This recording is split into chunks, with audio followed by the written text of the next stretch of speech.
Hello mga ka-jeepney. Yung panibagong complaint naman, Jeep WL Grand Cherokee. Complaint niya guys, ayun o, nagbiblink ang odometer. Tsaka pag ni-reverse natin, yun, blue screen, camera system unavailable.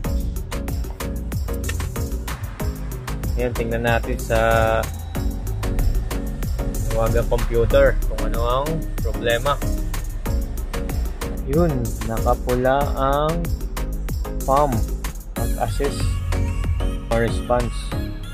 Kaya nag-blink yan odometer. Tingnan natin kung mayroon siyang case B or check natin itong PAM. Ito yung mga lumabas pareha sa complaint niya. Star case. Ito, tingnan natin to.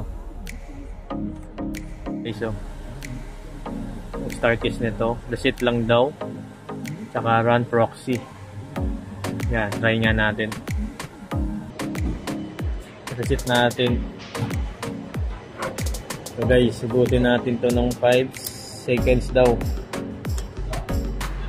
1, 2. Guys, oh, binunot natin yung fuse nya, okay na siya. Baka may update to. Yun o, may update siya. Try natin to i-update. Ayun o, i-update natin. Na-update na natin.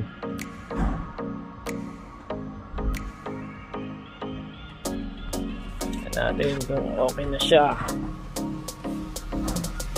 Yun. Saka di na siya nagpa-flashing. Easy job.